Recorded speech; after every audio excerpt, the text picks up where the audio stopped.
Right, it is your boy Zico from London's finest reggae band, Onlyjoe, and I am feeling very, very starstruck at the moment. To my left, I have the mighty Daddy Skitz, and to my right, the one and only Rodney P. How we doing, boys? Yeah, man. Yeah, no, good. Seriously, on the level, like, most of my albums that I've been listening to since I was young and growing up, don't want to give you two's ages away too much, right? Born 1990 something and had an eventful life. Black don't crack, you know that. Black don't crack. Okay, so White's alright. White's alright, you know that. But seriously, guys, what I want to talk to you about is what you've been up to lately, what your plans are, what's coming up for Daddy Skitz. Okay. Wow, last few months, really and truly, I'm just concentrating on the next single, which is featuring Solo Banton, Darrison, Rodney P, and Roots Maneuver. So it's the first time I got Roots Maneuver and Rodney P back in the studio together. It's a remix of a tune that was on my album. I've been doing a boom video for that. So like, I'm just been trying to get that together, get everyone together, and just working hard on that, really, getting the edit together and getting my remixes together. I've got some mad urban dub remix, some dubstep mixes, some drums step mixes, some reggae mixes, hip hop mixes. Just concentrating on the next single, which is due like first few weeks in the new year. Plug it. Yeah, it's gonna be big, man. It's gonna be big. Drag and Drop Records. It's called Never, and yeah, and the video's gonna be fire. Trust me. Wicked. Rodney P, legend on the ends. Legend on the ends. One of the most distinctive voices in the whole of UK hip hop, without a shadow of a doubt. You know what I mean? So, what have you been up to? What is your plans for the forthcoming time? Well, I've got a lot, I've got a lot going on. I mean, like Skitz was saying, he's got the single Never. Yeah. The video is, I have to back him up. The video's looking nice. Wicked. Most definitely. Wicked. But then also just finished the album with Z Bias and Fallacy. Yeah. A project we got called Sleeping Giants. That's ready to go. That's coming out on True Thoughts. And at the moment, we got a competition running actually on SoundCloud. Okay. For producers who want to remix a London Posse tune. Yeah. We're gonna do a re-release of the Gangsta Chronicle album. It seems it's an anniversary, so we're gonna do a re-release of it. We've got back the original 2-inch reels, so we're kind of letting off some of the parts, like the original parts that we had on the 2-inch reels from back in the day. Up and coming producers, people who want to have a crack at, like, you know what I mean, putting some new vibes. So what, it's all about bringing up the next generation. Yeah, well, you know what it is. It's like for a lot of people, London Posse, that Gangsta Chronicle album was one of those pivotal moments in the hip hop thing. So we're saying to this new generation, okay, how would you interpret this thing? You get me? So that's part of the release. We're gonna release the whole album, and then as part of it, we're gonna definitely use the best entrance we get from the competition and give them some light and give them some room on the album. Wicked. So yeah, that's going on. And then as well, of course, I'm doing my album at the same time. So busy yeah, man. it's a busy time. And as well, we just kind of we're almost at the end of finishing the next Dub Pistols album as well. So yeah, look out for that. There's a lot happening. So what, 2012 is the year, basically? Well, who knows, bro? Every year I'm going to say, just keep next on year grinding, my year, but you just grind it out, bro. So far, I've been here since '86. I'm still here. My grind is good. You feel me? And we're happy to have you as well. My grind is older than a lot of the man them on the scene. I hear that. I've been here. Grinding before a lot of people even knew what grinding was. Before they could spell grind, we was grinding.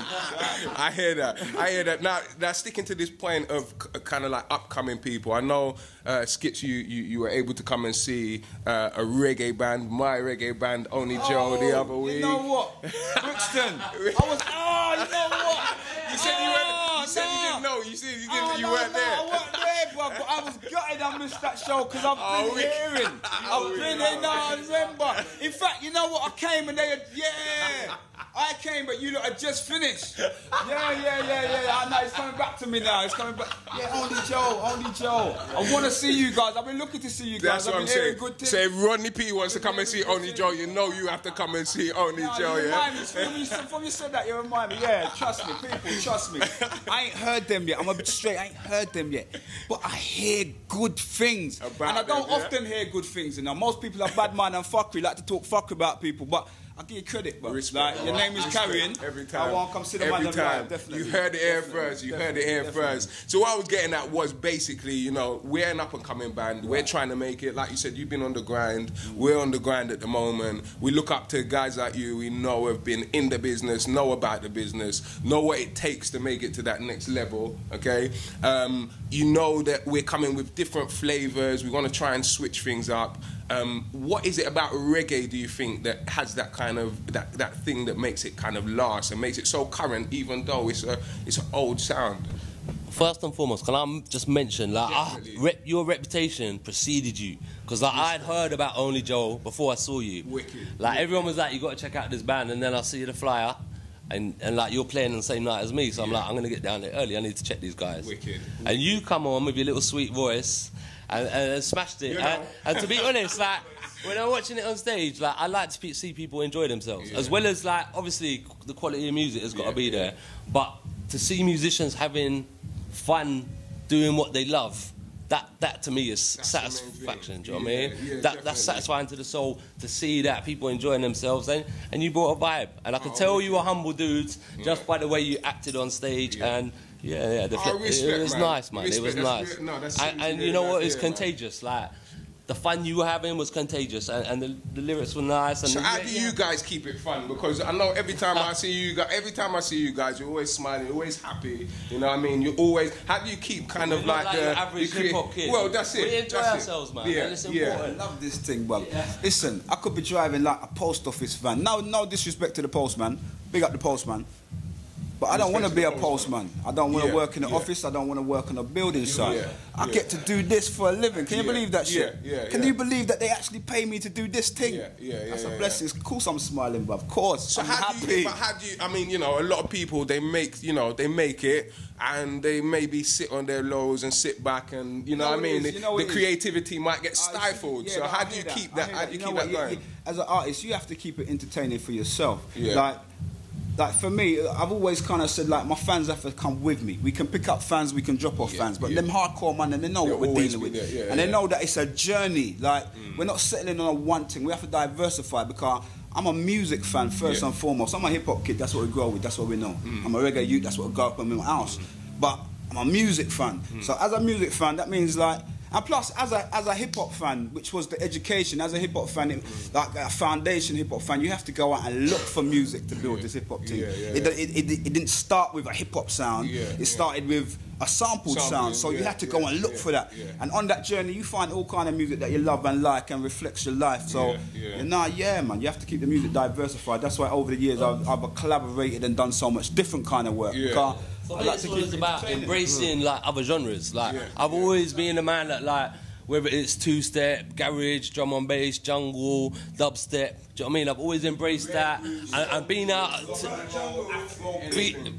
to them raves and enjoyed them and taken the bits that I like and created that hybrid and put it into my music. Because that's what it's about, and that's what moves the scene forward, crossing borders, merging, and just creating those hybrid sounds, but still doing what you love, and still honing your own sound and making your own style. Because I know you have like a lot of reggae influences in your reggae is the backbone. Reggae is the backbone. This is what I mean. What is it about reggae? That's the thing. What is it about the reggae that makes it the backbone of what? For me, it's the bass line. Okay, the bass line is the foundation. Like for me, that's the backbone. It all comes from that. So if I don't hear a thumping bass, I'm not interested. It's not happening. But secondly, it's about revolutionary music. For me, I was a little punk rocker growing up in the sticks. And I went from punk rock to hip hop, you know, in one foul swoop. But with reggae, it was always the backbone in the background. You know what I mean? So reggae's always been there. It's a constant. And when I get annoyed with the other genres and I get pissed off hearing them talking shit, I can always fall back on a bit of roots reggae. Every time, man. Because I mean, I know you know, people would predominantly, if you mention Skitz and you mention Rodney P, people will predominantly think, right, UK hip hop. But there's a lot of similarities between the ideologies of what you guys are coming with your lyrics, with the actual music, which kind of like, you know, there's, you know, very similar to the reggae music. You know what? I think, like, you say that, I think if you really know what I do, then you know that it's a hip-hop reggae thing. It's always been that. I'm a hip-hop reggae too. Like, London Posse was a hip-hop reggae group, and I make hip-hop reggae records. Yeah, but absolutely. We know that there's the influence there. And I see, but you see why I say that. You see, the reality of it is, like, I'm a UK black guy, grew up here, second generation West Indian family. The reality is, there was reggae in my household as I grew up, and at a certain age, hip hop came into my life, and so when I started making music, this is naturally what it was going to sound like. If you say like, all right, I'm going to make hip hop, and hip hop is made of a collection of the sounds you heard when you was growing up. Well, that's what it sounds like. It sounds like hip hop reggae music. So that's what we do. Try not reggae is the most universal language. I mean, off the back of this music, this thing that we do as a career, I've been around the world a few times, and the most predominant music you find is reggae music. Absolutely. Like, they say, yeah, hip hop's this and yeah, boom, and rock and roll's this and yeah, boom. But you know what? The biggest artist I know is Bob Marley. I can be uptown in Asia or downtown in Africa or, you know, in Midwest America. Right, exactly. And there's a picture of Bob Marley and everybody loves that. That's the universal language, can it make you feel good. You understand? And it's speaking the truth, I guess. Speaking the truth. And the undeniable truth delivered in a way that is blessed. Like, you know, there's many forms of reggae music, like there's many forms of rock music and there's many forms of hip hop. But reggae music at its purest, at its core, is about, you know, love and understanding. And that's a universal feeling and a universal idea that we can all get along with. Wicked. Look, listen, it has been an absolute pleasure. This is one of my highlights of 2011, even though we're going into 2012. Save the best till last, you know what I mean? Save the best till last. So I just want to say respect to Daddy Skitz, respect to Rodney P. While I'm on here, now I've got you on camera, I'm interested in doing some vocals for you. So I got you on camera now. Waiting to hear, man. Remember, I said that already. I've been waiting to hear, man. They'll get a special. I'm ready. So this has been your boy Zico with Daddy Skitz and Rodney P. Check it out. Check them out. 2012 gonna be a big year. You don't know.